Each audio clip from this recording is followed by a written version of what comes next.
बाबा मिलन का दिन नज़दीक आ चुका है और बीके सुदामा थोड़ा चिंतित सा नजर आ रहा है और मन ही मन स्वयं से बातें कर रहा है।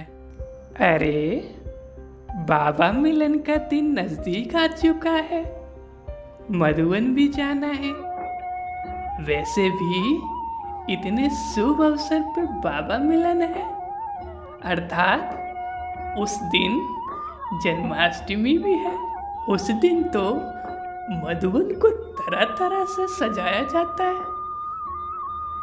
ये मौका मैं तो अपने हाथ से नहीं जाने दूंगा, चाहे कुछ भी हो जाए।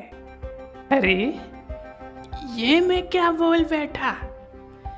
मेरे पास तो धन भी पर्याप्त मात्रा में नहीं है, तो मैं जाऊंगा कैसे? ऊपर से बच्चों की पढ़ाई का खर्चा, ऊपर से ये महंगाई डायन जैसे खाए जाते। मेरा इंक्रीमेंट भी तो रुका हुआ है, क्या करूं, कुछ सोच ही नहीं रहा। बीके सुदामा मन ही मन सोच रहा है कि क्यों ना मैं 6,000 रुपये उधार ले लूं अपने पड़ोसी से। अगर पूछे कि क्यों चाहिए तो मैं बहाना मार दूंगा कि माँ बीमार है, नहीं तो वह मुझे उधार ही नहीं देगा, क्योंकि वैसे भी वह ब्रह्मा कुमारियों से बहुत चिढ़ता है। सुदामा सोच रहा है कि मैं उधार तो ले ही लूंगा, पर अपनी युगल को नहीं बताऊंगा कि मैंने उधार लिया है, नहीं तो वो उधार ही नहीं लेने देगी। पर दृश्य में सुदामा फिर भी अपनी युगल से राय लेने जा रहा है। क्यों ना मैं अपनी युगल से मधुवन के विषय में कुछ राय लूं। वैसे भी माताएं और बहनें शिव की शक्तियां ही तो हैं। अरे यो शिव शक्ति कहाँ गायब हो गई, जरा सुनती हो? हाँ जी पांडव महाराज जी, अब क्या हो गया, क्यों इतनी कोलाहल मचा रहे हो? बात ही कुछ विशेष है। बाबा मिलन का दिन नजदीक आ गया है, धन की कमी, ऊपर से महंगाई और मेरा इंक्रीमेंट बाबा को देने के लिए कुछ ही नहीं है। अब तुम ही बताओ मैं क्या करूं? ओहो, तुम्हारी तो बुद्धि बड़ी ही खिसकनी है। बाबा ने तो इसका भी सलूशन दिया है। माना धन नहीं है तो, लेकिन मन तो है। मन भी नहीं है, विकार तो हैं, वह दे दो। और तो और पुराने संस्कार भी दे सकते हो। आखिर तुम्हारा सका व मित्र भी तो है, हंस कर ले लेगा। वाह, क्या बात है। ये तो मैं भूल ही गया था कि बाबा ने ये भी उपाय मुरली में दिया है। अब बीके सुदामा मधुवन जाने की तैयारी कर रहा है और तैयारी के पश्चात कुछ घंटों में रेलवे स्टेशन पहुंच जाता है।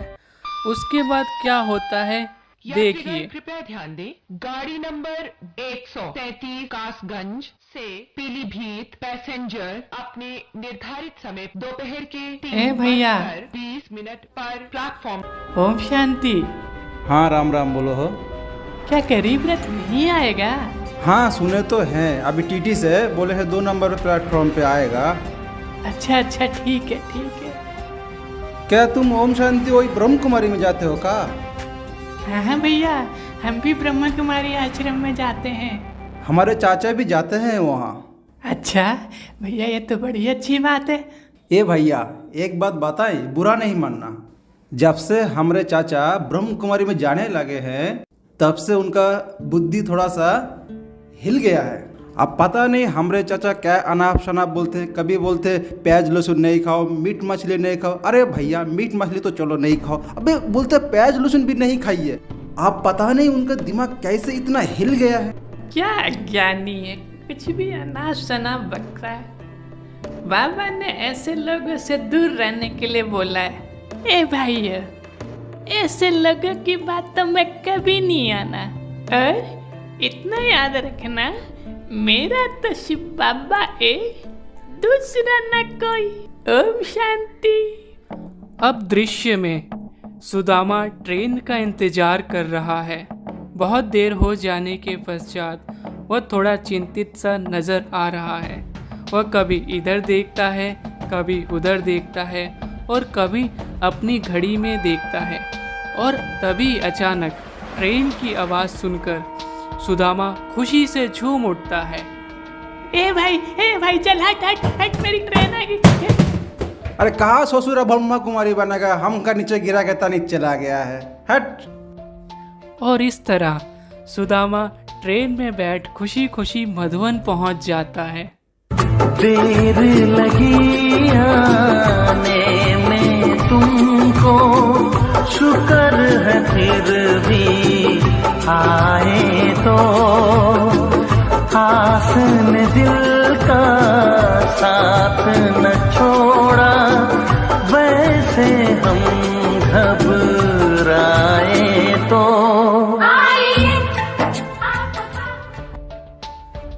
मधुवन में बीके सुदामा के मन में अंतर्द्वंद शुरू हो जाता है। दृश्य में मन की स्थिति को स्थूल रूप में दिखाने का प्रयत्न किया जा रहा है। सुदामा, आप बाबा की घर पधारे, इसकी आपको मुबारक हो, बधाई हो। आपको खूब तपस्या करके अपने जीवन को सफल बनाना है और सर्व खजाने लूट लेना है। सर्व खजाने? हर बैंक के सारे लॉकरों में पैसे मेरे होंगे, और पैसा क्या लॉकर क्या सारे बैंक मेरे होंगे। अरे भाई साहब, वो स्थूल खजाने की बात नहीं है, ज्ञान धन खजाने की बात है। अबे पगला गए हो का? उधार लेके सारा खर्चा किए हो, थोड़ा घूमो फिरो, टूर पे जाओ। ये योग तपस्या में का रखा है? मस्त घूमो फिरो, वहाँ देखो कितना सुंदर सुंदर डाइनिंग हॉल सजा है, तरह तरह के वहाँ पे पकवान बने हैं। अरे 5,000 रुपया भंडारी में भी तो डाले हो, अब क्या पेट भर के पेट पूजा भी नहीं करोगे? फुल पैसा वसूल करेंगे।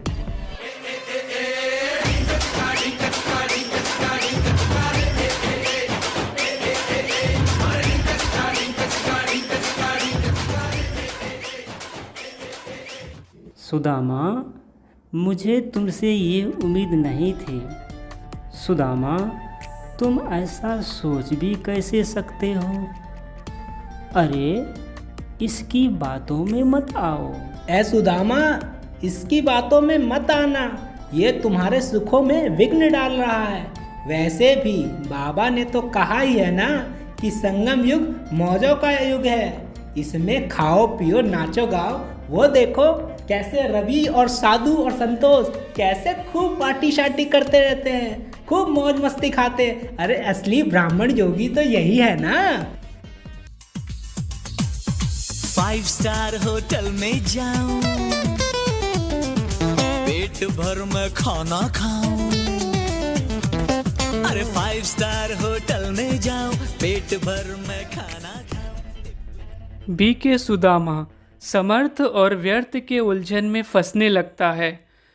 उसे कुछ समझ नहीं आ रहा होता है कि वो क्या करे, और तभी व्यर्थ संकल्पों को ना परखने के कारण वो उसके प्रभाव में आने लगता है और उसके पीछे पीछे चल पड़ता है।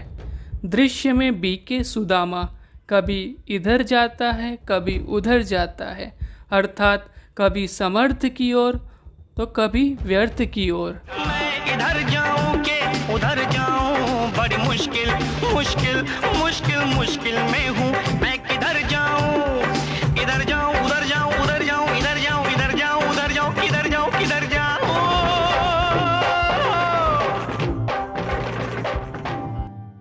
सुदामा, तुम कहाँ जा रहे हो?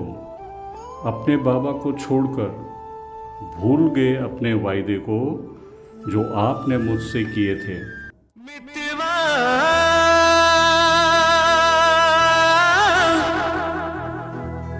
भूल न जाना मुझको,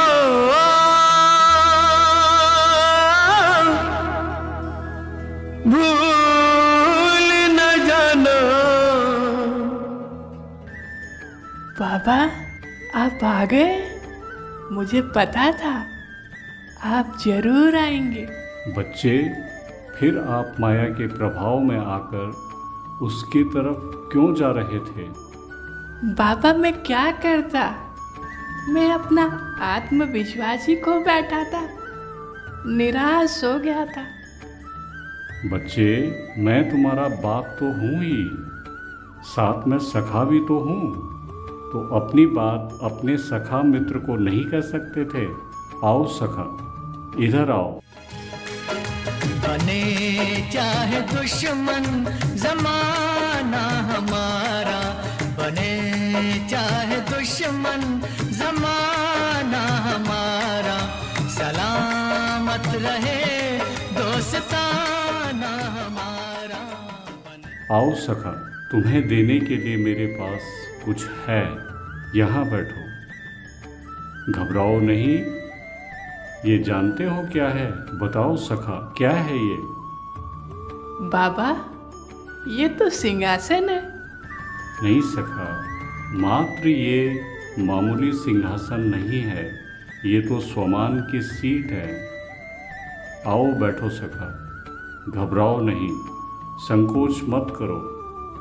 ये तुमसे कोई नहीं छीन सकता और ये 21 जन्मों के लिए भी रिजर्व है। और ये ताज जो मैं आपको देने जा रहा हूँ, ये तो और भी विशेष है, जिसकी महिमा तो 21 जन्मों तक गाई जाती है। सुदामा बाबा से कुछ छुपा रहा होता है। वास्तव में वो कोई चावल के दाने नहीं होते हैं, वो तो पुराने दुखदाई संस्कार होते हैं, जैसे आलस्य, अलबेलापन, ईर्ष्या और छिपाने के इत्यादि संस्कार। परंतु बाबा दूसरी ओर उससे वो सब लेने की कोशिश कर रही है। लेकिन सुदामा लज्जा के मारे बाबा से छिपाने की कोशिश कर रहा है और मन ही मन कह रहा है कि बस अब बहुत हुआ, ये पुराने संस्कार अब सखा से नहीं छुपाए जाते। सुदामा ऐसे सोच रहा होता है, तभी बाबा वो पुराने संस्कार उससे छीन लेते हैं और कहते हैं, मित्र, तुम ये मुझसे छिपा रहे थे, ये पुराने संस्कार, ये सूक्ष्म विकार जो आधा कल्प तुम्हें दुख देते आए, बस करो, अब ये मुझे सौंप दो तो तुम हल्के हो जाओगे। बीके सुदामा हिम्मत करके बाबा को अपने पुराने संस्कार सौंप देता है और बहुत ही अलौकिकता को स्वयं में अनुभव करता है और बाबा को कहता है, बाबा आपका दिल से बहुत बहुत शुक्रिया। ऐसा विचित्र सा अनुभव मुझे पहले कभी नहीं हुआ बाबा। मानो ऐसा लग रहा है जैसे आपने मुझे पूरे विश्व की बादशाही दे दी हो। इतना शक्ति का अनुभव हो रहा है और ये पुराने संस्कार मैं आपसे छुपा रहा था। और तो और आपने मानो जैसे मुझे 56 प्रकार के भोजन खिला दिए हो। शुक्रिया बाबा, शुक्रिया।